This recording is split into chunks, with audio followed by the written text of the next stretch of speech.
Good morning, physics students. Here is the teaching video for the Concept Development Practice page 9.1. And again, I have sort of a little index card that I made with some of the equations from this chapter.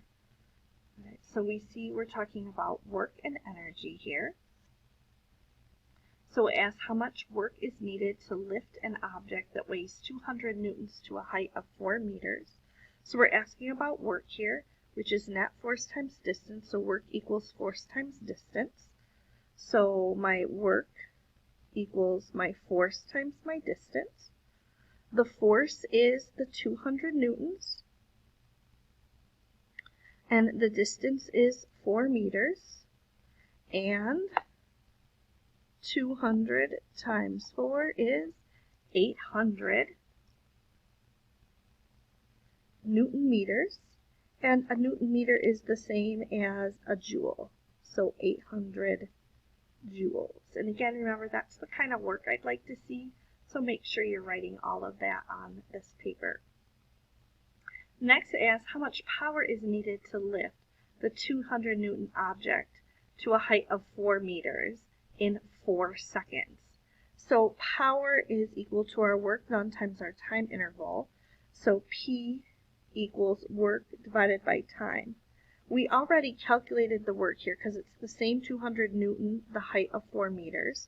So that's 800 joules. And the time is 4 seconds. So 800 divided by 4 is 200 joules per second, which is the same as a watt. So 200 watts.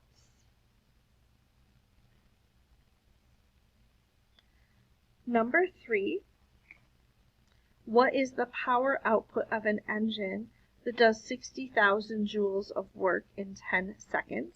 So this again is power equals work divided by time. The work is 60,000 joules. The time is 10 seconds. So 60,000 divided by 10 is 6,000 joules. We also could express that in kilojoules because 1,000 joules is 1 kilojoule. So we could take that answer and divide it by 1,000 if we wanted to express it in kilojoules, and it's 6 kilojoules. Oh, sorry, kilowatts, because a joule per second is a watt. It would all be watts.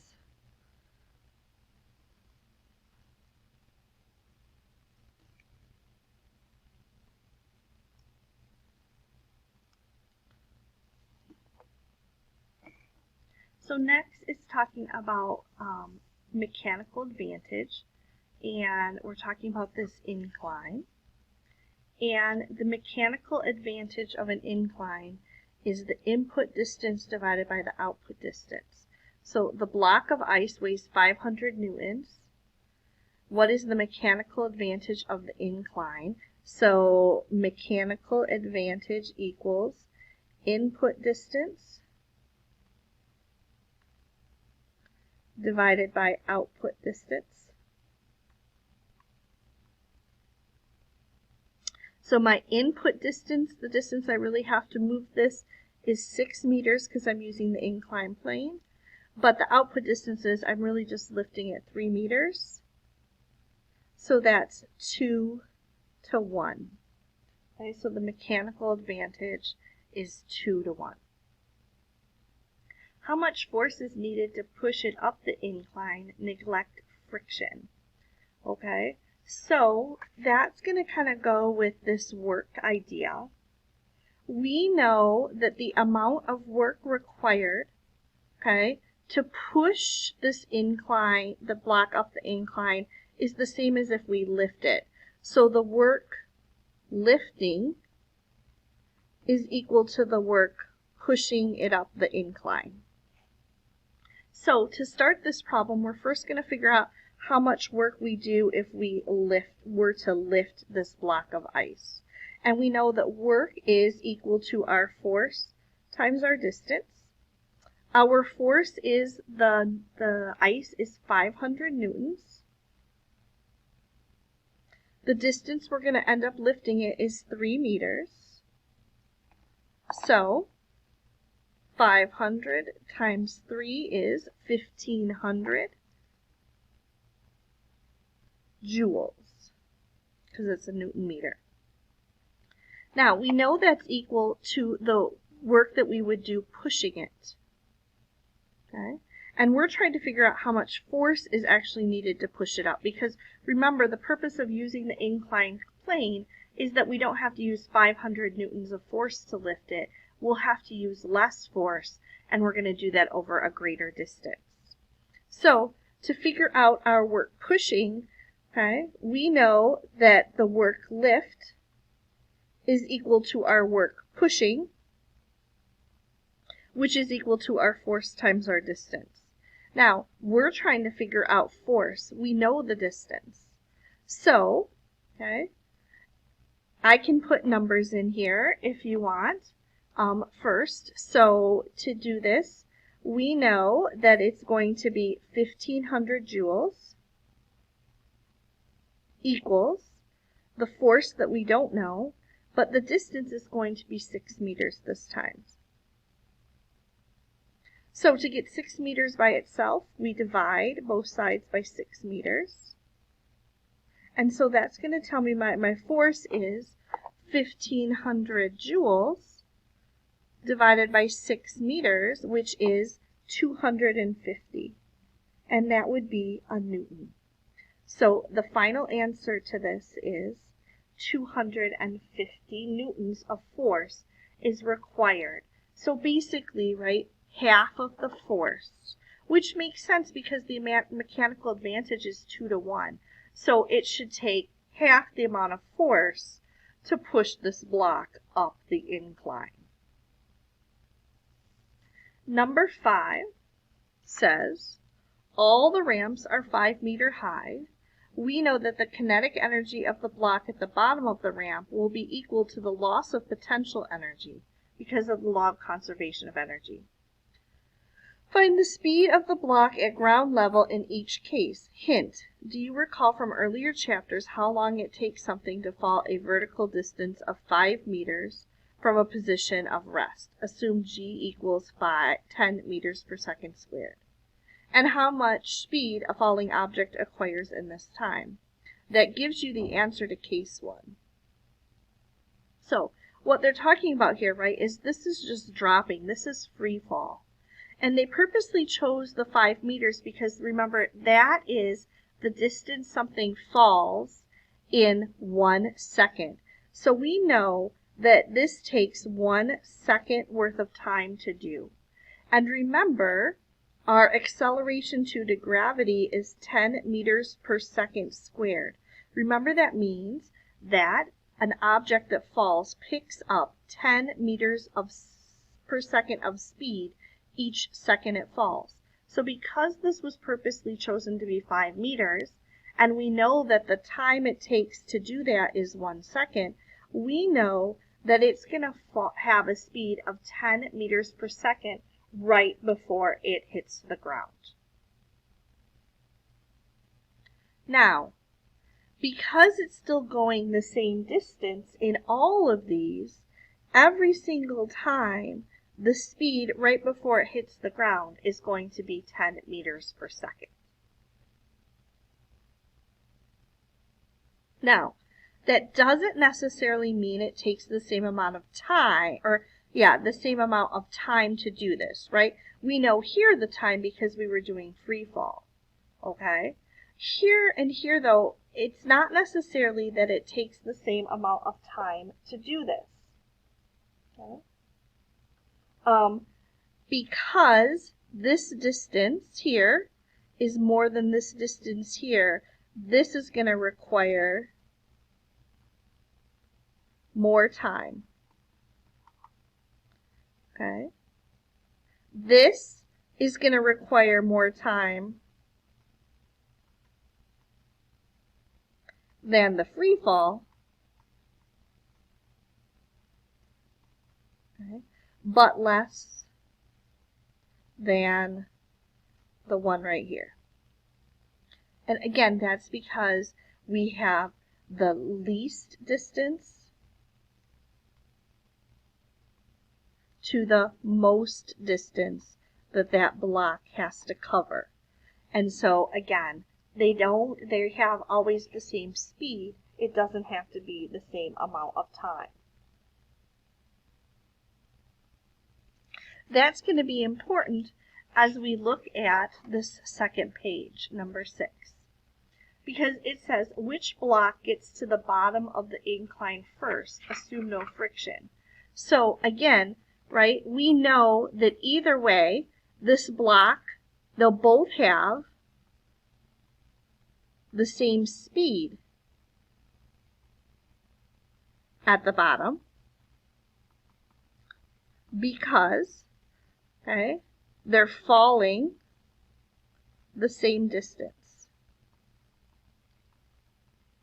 However, that doesn't mean that they take the same amount of time. Again, because this incline is longer, right? This length from here to here is longer than this length from here to here, which is shorter. We know then that this one, block A, will take less time than block B will. Okay? So the question was, which block gets to the bottom of the incline first? Block A, because it has less distance to cover than block B.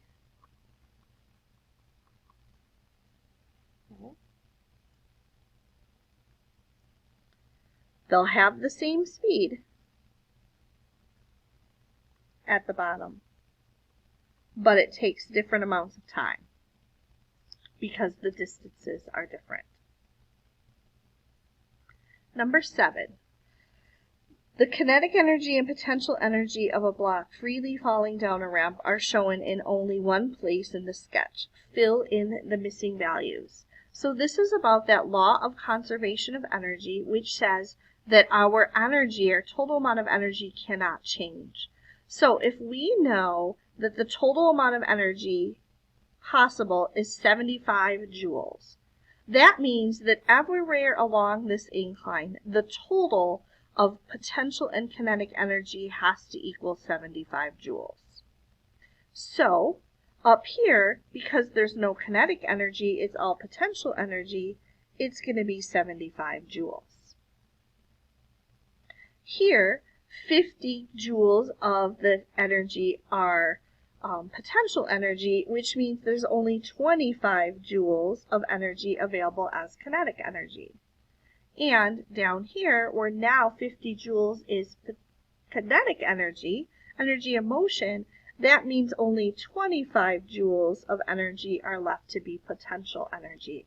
Because again, the total at each spot has to be 75 joules because of the law of conservation of energy. We can't create or destroy energy. So at each location, the total amount of energy has to remain the same. How it's distributed between potential and kinetic can change, right? Here, where our block is not moving, because kinetic energy is the energy of motion, there is no kinetic energy. It's all potential energy. Really, gravitational potential energy, right? Because it's energy because it's raised up in the air. Here, the box has started to move, okay? But it's not moving really quickly. 50 joules of it is still potential energy due to its position in the air, so only 25 joules of it are kinetic energy.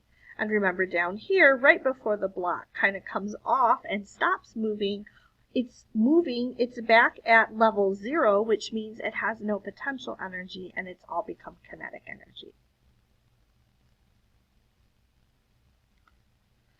So a big metal bead slides due to gravity along an upright friction-free wire. It starts from rest at the top of the wire as shown in the sketch. How fast is it traveling as it passes these points?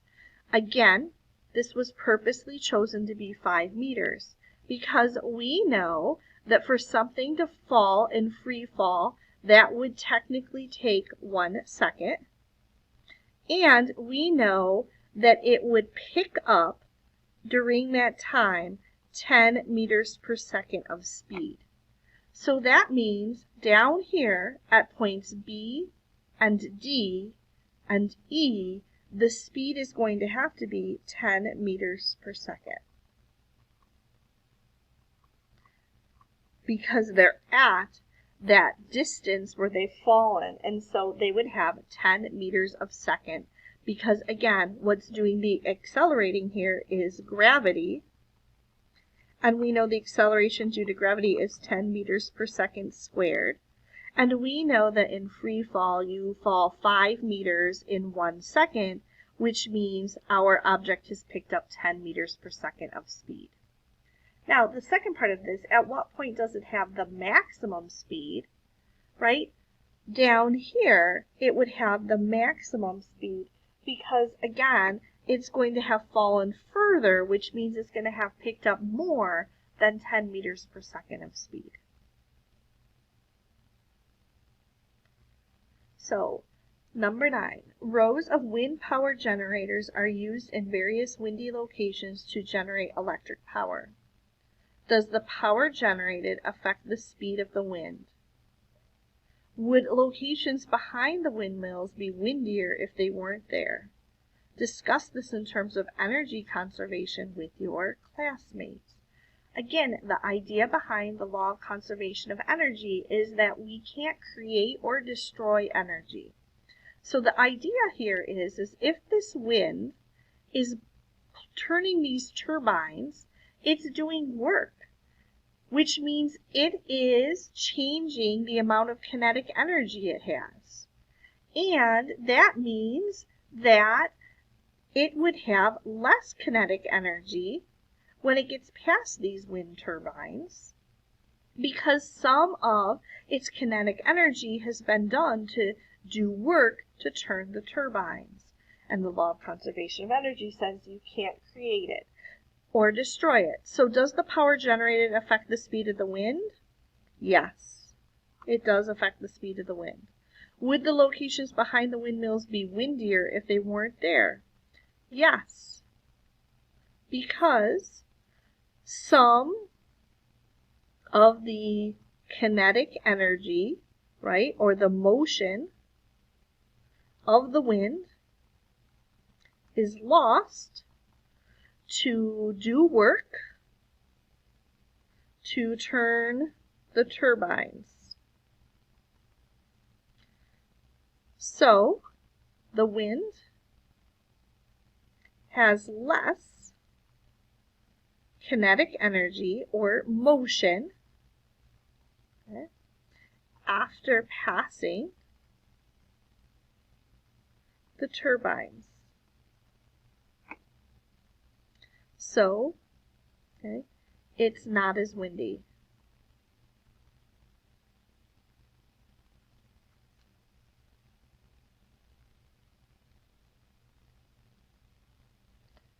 So, that is your concept development practice page 2 or 9-1.